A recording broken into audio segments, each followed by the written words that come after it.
At the School of Information, we value information for the ways it can be used to help solve global problems, benefit communities, and serve the public good. And so we're very pleased to have as our commencement speaker today someone whose life work and mission is closely aligned with our own. Lauren Woodman is the Chief Executive Officer of NetHope, a consortium of more than 50 global nonprofits empowering organizations to change the world by putting advanced connective technologies in the hands of NGOs working for humanitarian causes.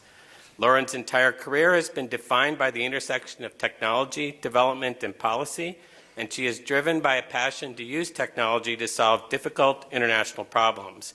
With a graduate degree in foreign policy from the Johns Hopkins School of Advanced International Studies, Lauren has worked in a variety of high-level positions, including shaping policy at the United Nations and as an executive at the Software and Information Industry Association.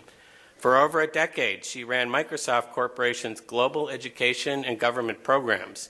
Those programs spanned a variety of needs, including disaster response, economic development, language accessibility, and education.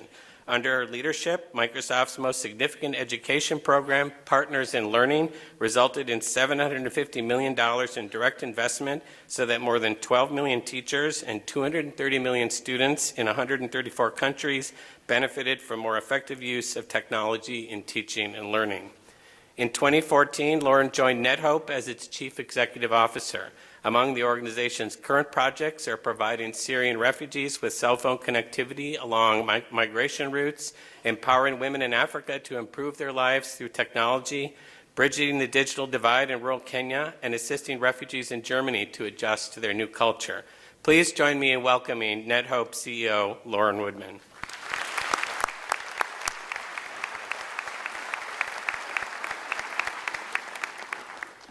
Thank you. Dean Feinholz, faculty, friends, family, parents, and most importantly, the class of 2017. Thank you for including me in your celebration today. I am truly honored to be here, and let me begin by extending my congratulations for what you have accomplished. I have to be honest, I've never been a commencement speaker before. This is awesome, and I'm kind of enjoying it. Like, the whole day has been pretty awesome. So if you guys will just indulge me for like 1 second, I want to make sure that I remember this because I've gotten really old, and I just, okay, hold on.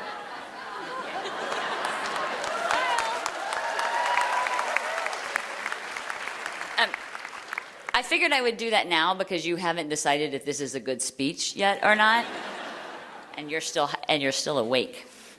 Later on, I'm going to text that to my kids, which I find to be a pretty remarkable statement because when I started dating my husband about 12, 13 years ago, I didn't know how to text.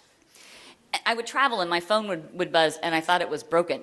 Now I Skype and FaceTime with my kids, and it's remarkable to me, and I'm sure you've experienced this, at how quickly it all changes. You know that. Your college years sped by. Just a few minutes ago, you were all nervous freshmen moving into a dorm or graduate students ready to do something meatier.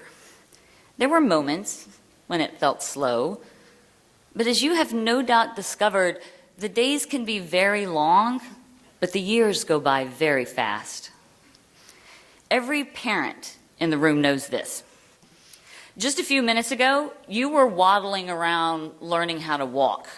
You were taking your first steps across the kitchen floor, and today you're taking confident steps as graduates.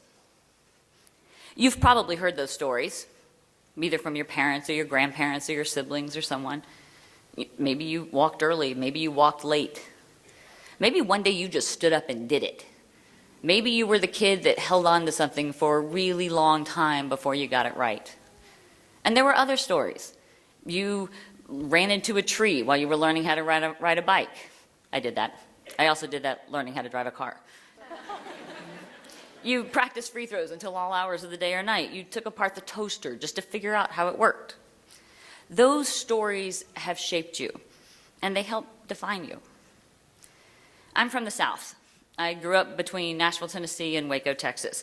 Nashville was not nearly as cool then as it is now. And for me, at least, Waco was a lovely town to be from. Storytelling was really central to my upbringing. It was how we passed the time before we had cable. Yes, I remember that. And the internet. And it was absolutely central to the way that my family interacted. One of my favorite artists, James McMurtry, has a wonderful song, and in there's a line that says, "Mama used to roll her hair back before the central air, and we'd sit outside and watch the stars at night." I spent countless nights sitting on my grandmother's front porch with my aunts, their hair in rollers, telling stories. I spent many nights with my father and my stepmother, her hair also in rollers, telling stories. That vision shaped my childhood, and they are some of my fondest memories. Now, the difference between a good story and a simple retelling of facts is the tension that an author creates. Every good story has tension or adversity or failure. Now, sitting here today, failure is probably not at top of your mind. In fact, I would argue over the last several years, you guys have gotten pretty good at avoiding failure. You're here because you avoided failure. But despite the fact that we're celebrating today, I don't want to talk about your success. I want to talk about failure. And given my upbringing, I can't help but share a few stories along the way. Somehow or another, when I was 18, after leaving high school, I found myself taking only my third trip out of the South, and I became an eager freshman at Smith College. I was bright-eyed and bushy-tailed, and I was ready to dive into studies that would allow me to fulfill my lifelong dream, to do something so awesome that I would be in the Encyclopedia Britannica. I know that sounds silly. I'm sure some of you don't even know what the Encyclopedia Britannica is. Today I could just go put it up on Wikipedia and call it good.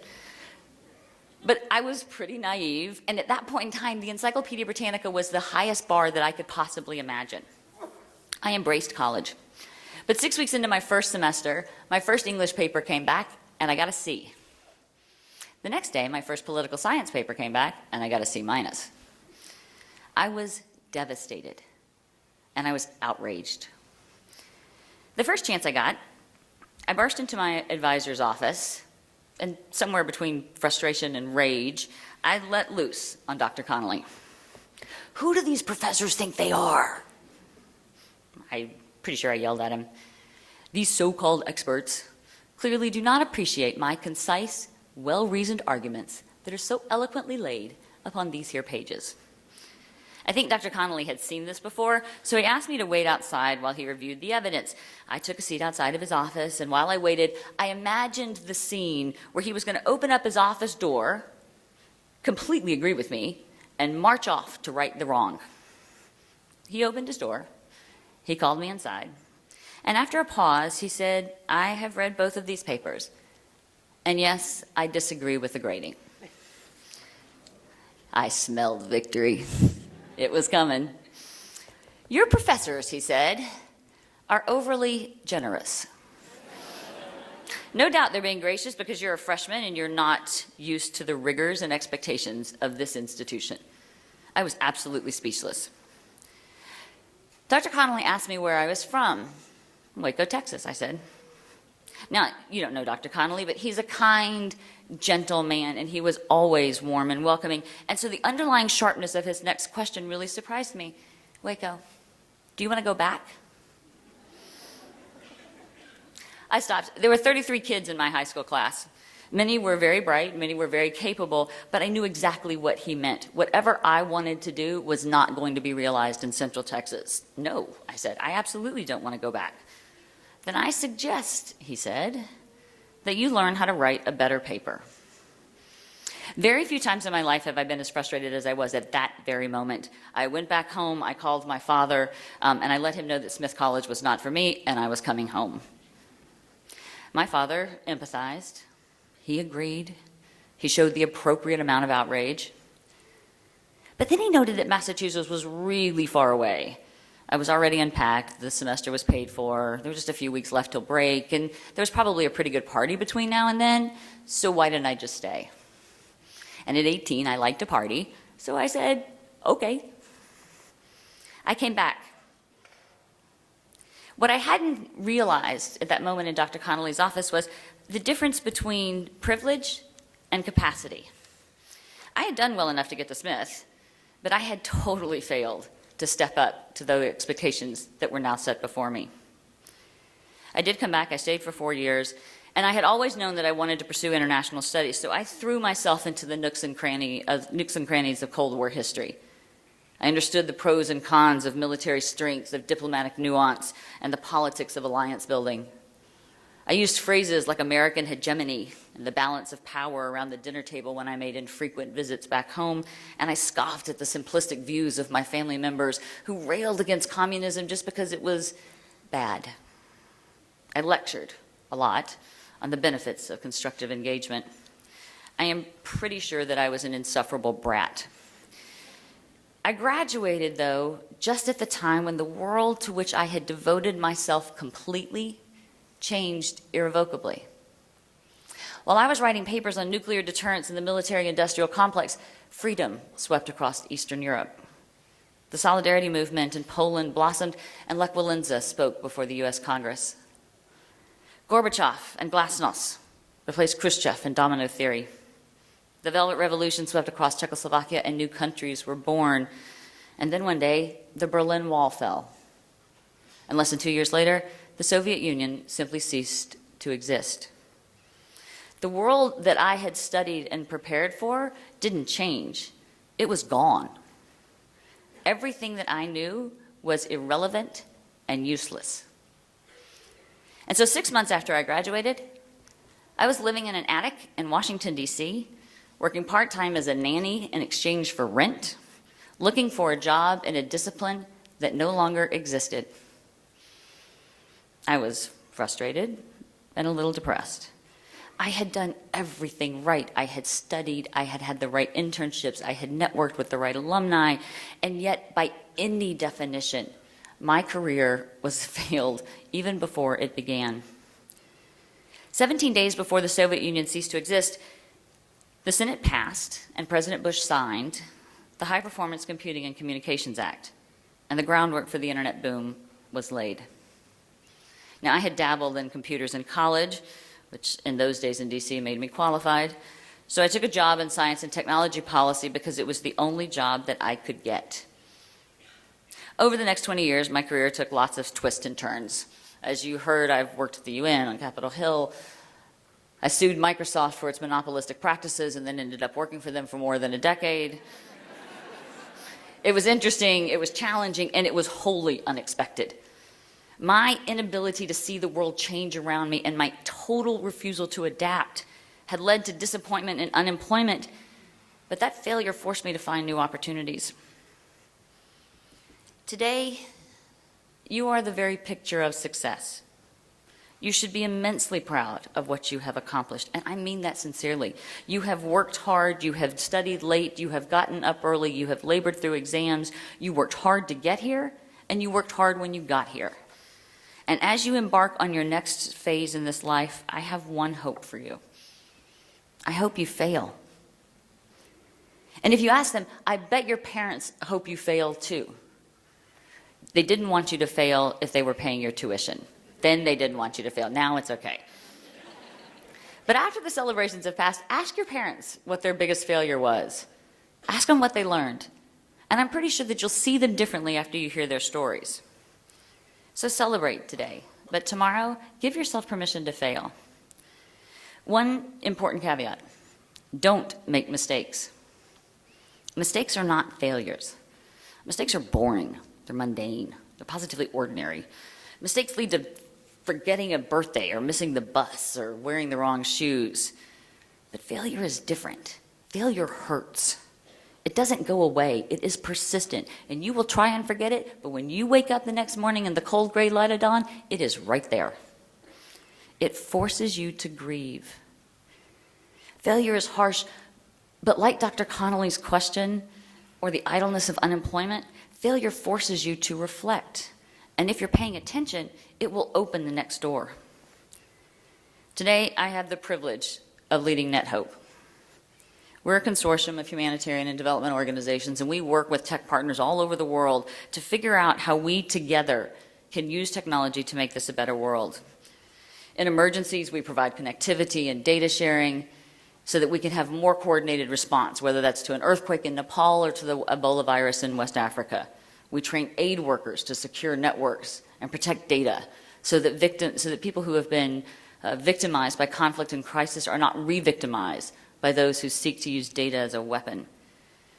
We teach youth about technology to create economic opportunity, and we empower women through digital financial services. And as Dean Finholt said, most recently we've been connecting refugees that are fleeing the conflict in the Middle East. It is important work.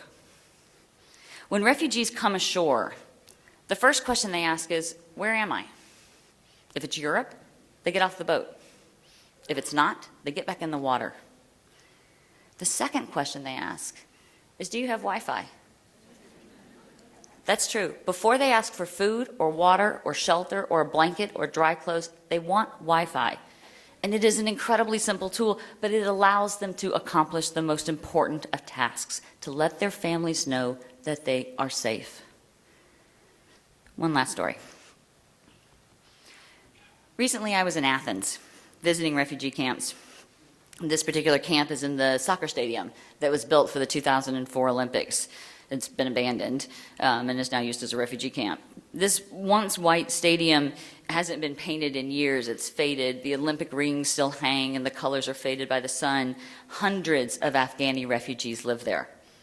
Families mark their spaces by hanging blankets from the walls and from the ceilings, trying to create a sense of home in a very unfamiliar place.